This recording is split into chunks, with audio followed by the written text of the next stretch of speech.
Who's the wealthiest person to make a cameo on Star Trek? And which punk music legend played a malevolent alien in Deep Space Nine? Here are a few celebrities you may not remember appearing in the hit sci-fi franchise.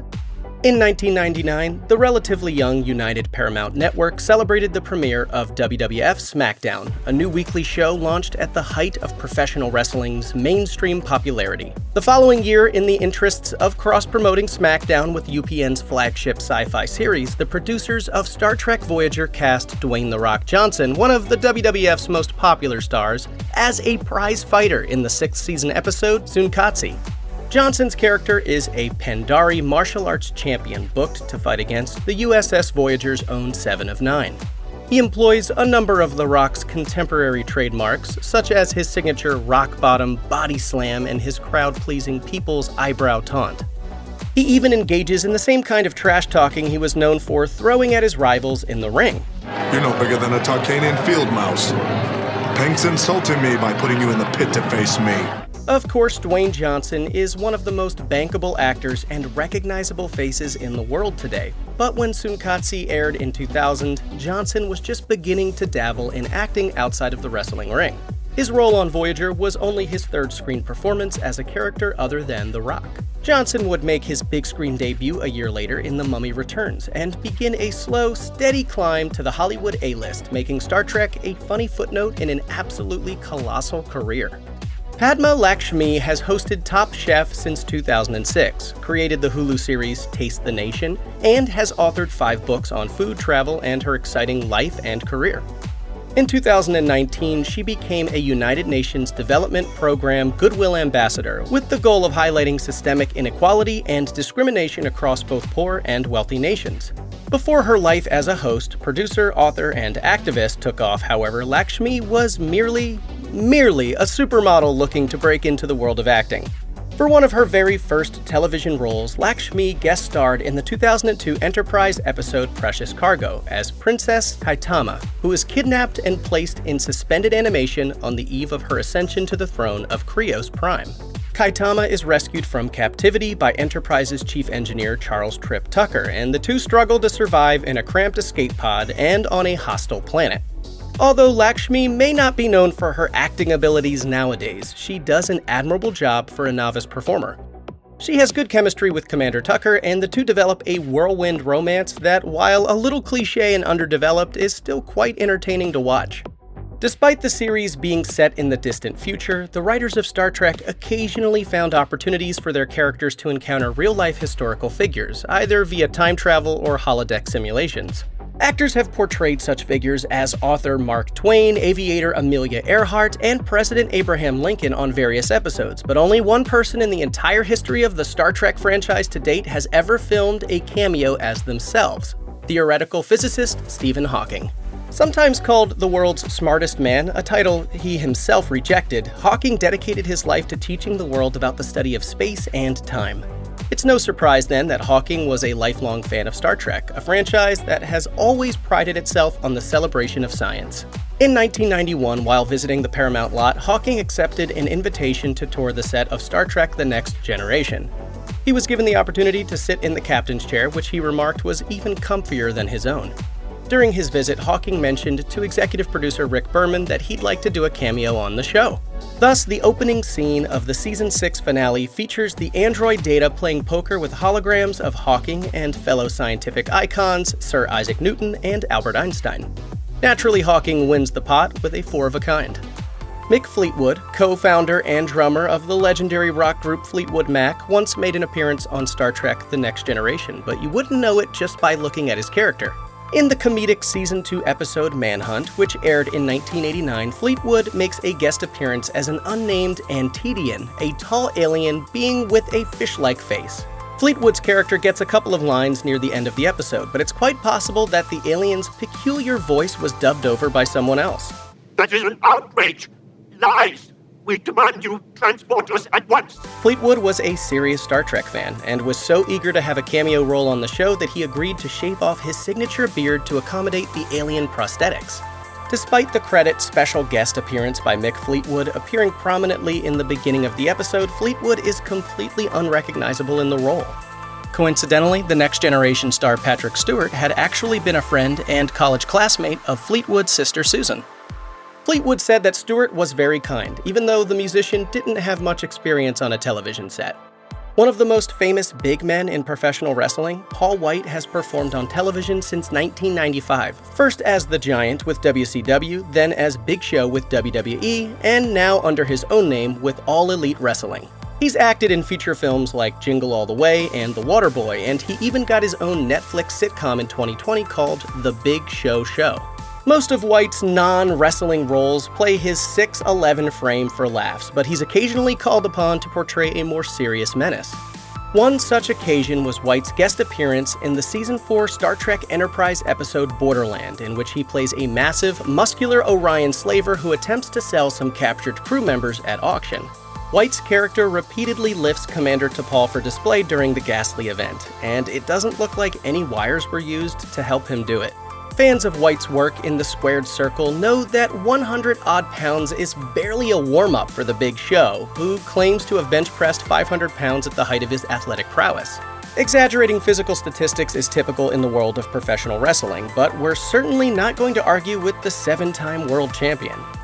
Seth MacFarlane, best known as the creator and star of the animated comedy Family Guy, has made his lifelong devotion to Star Trek no secret. Introduced to the series in childhood by his father, MacFarlane would go on to create The Orville, a series that blends Star Trek The Next Generation with elements of a workplace sitcom. Long before The Orville first aired, however, MacFarlane had the opportunity to appear in 2 episodes of his favorite franchise. In 2004 and 2005, MacFarlane appeared on Enterprise as a Starfleet engineer called Rivers. Ensign Rivers serves on Commander Tucker's engineering team in Season 3 episode The Forgotten, and then evidently transfers along with Tucker to the starship Columbia in the episode Affliction 1 year later. The Enterprise appearances took place during a career lull for MacFarlane. Family Guy had been canceled after 3 seasons in 2002, and while it was building a cult following in reruns, it wouldn't return to the air until 2005. At the time, MacFarlane was far from a recognizable on-screen face to anyone but die-hard fans of his work in animation, but his fortunes have no doubt reversed in the years since. Amazon founder Jeff Bezos is one of the richest people in the world, frequently swapping the #1 spot with rival industrialist Elon Musk. The 2 mega billionaires have launched a private space race with their companies Blue Origin and SpaceX, so it's no surprise that both men have confessed an affection for all things Star Trek. Bezos in particular is a massive Trekkie, going so far as to shoot the original series star William Shatner into space aboard his Origin New Shepard rocket. It undoubtedly irks Bezos that the first season of Star Trek Discovery wagers that by the 23rd century, Musk will be the name more closely associated with sending humanity to the stars. How do you want to be remembered in history?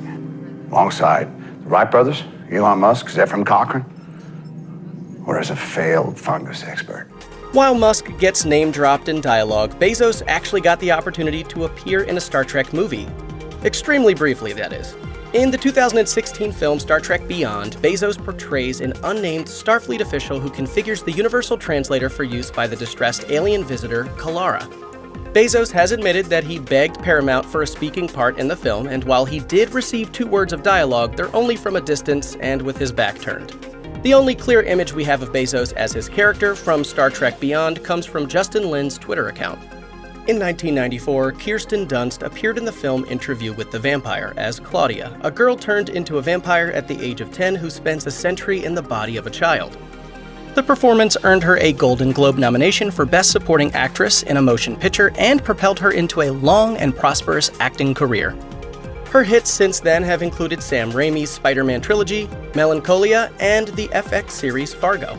Before Interview with the Vampire put her on the map, however, Dunst made a guest appearance on Star Trek The Next Generation as Hedril, a member of the telepathic alien race known as the Cairn. In the episode Dark Page, Hedril's appearance and telepathic communications unearth a repressed memory in visiting dignitary Lwaxana Troi. Hedril bears a resemblance to Troy's deceased daughter Kestra, whose existence Lwaxana has willfully forgotten.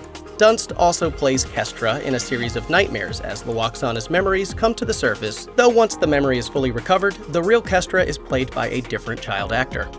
In 1992, Dr. Mae Jemison traveled aboard the NASA shuttle Endeavour, making her the first black woman to reach the final frontier.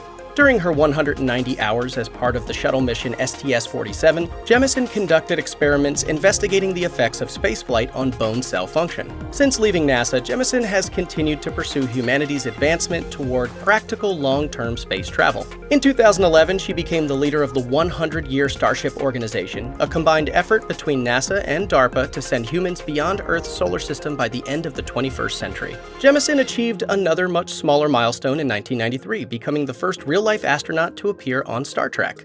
Jemison makes a brief cameo in the Season 6 Next Generation episode Second Chances as Ensign Palmer, a transporter operator. Jemison had been inspired as a child by seeing Nichelle Nichols as Lieutenant Uhura on the original Star Trek and felt that appearing on the Next Generation after her actual mission would bring her story full circle. Nichols, a longtime supporter of the NASA space program, came to visit the set during Jemison's day of filming.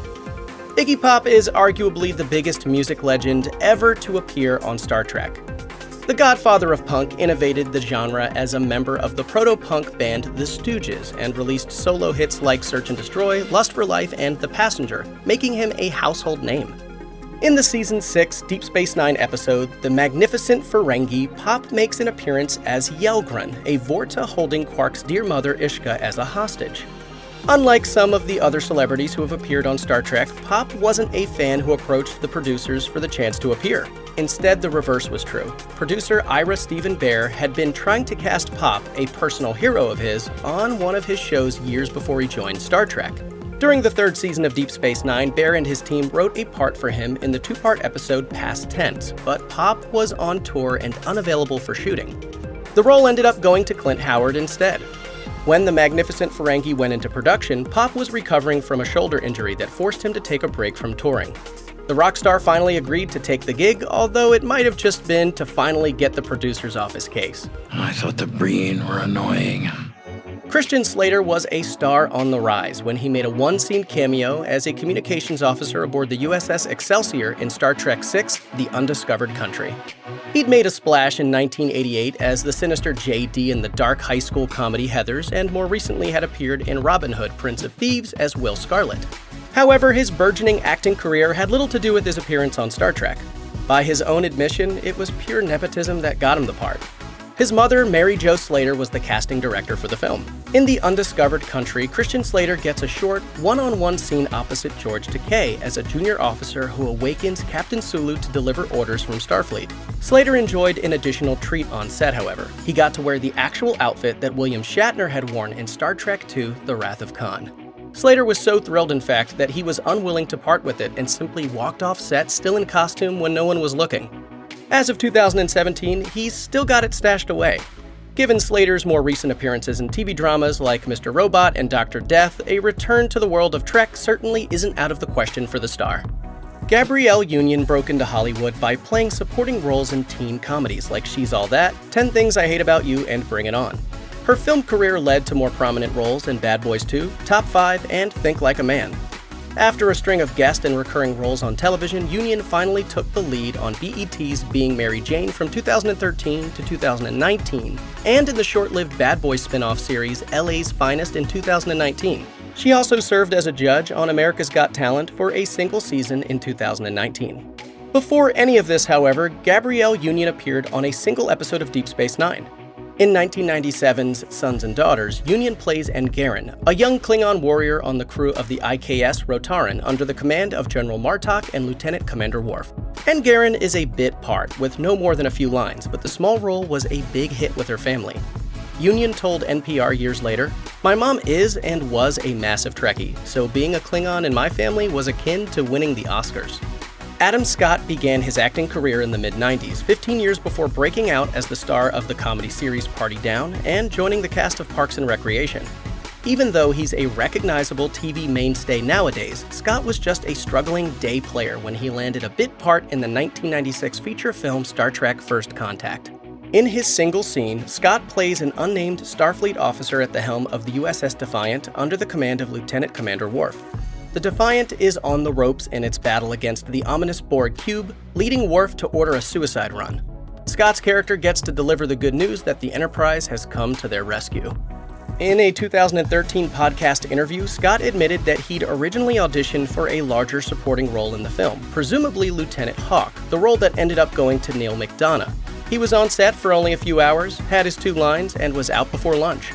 Of course, Scott's affection for Star Trek isn't limited to his brief appearance in First Contact. His Parks and Rec character Ben Wyatt has a certain appreciation for the sci-fi franchise himself. Are you busy? And writing Star Trek fan fiction does not count. Ha ha ha. I finished it last week. What's going on? In the early 1990s, there was no bigger show on television than Cheers, the NBC sitcom that drew an unreal 80.4 million viewers for its series finale. Among the show's most popular characters was Dr. Frasier Crane, played by Kelsey Grammer, who would go on to star in his own long-running spin-off, Frasier. Star Trek The Next Generation was certainly a pop culture phenomenon, but Cheers was on a whole other level. That's why it must have been a real treat for fans when Grammer made a somewhat comical cameo at the end of the Season 5 episode Cause and Effect. He appears as Captain Morgan Bateson, the commanding officer of a starship that's been caught in a time loop for nearly a century. Grammer is the 3rd Cheers actor to appear in a Star Trek production, the first being Kirstie Alley, who made her acting debut as Saavik in Star Trek II: The Wrath of Khan. The producers wanted Alley to appear in the episode with Grammer as well, reprising her role as Saavik, but Alley's busy schedule didn't allow for it. Not only would this have been a cute in-joke for fans of Cheers, but it also might have finally answered the question of what actually happened to her character. In the years that followed, several members of the Star Trek ensemble would go on to make appearances on Frasier, including Next Generation stars Patrick Stewart and Brent Spiner. Check out one of our newest videos right here. Plus, even more Looper videos about your favorite shows are coming soon. Subscribe to our YouTube channel and hit the bell so you don't miss a single one.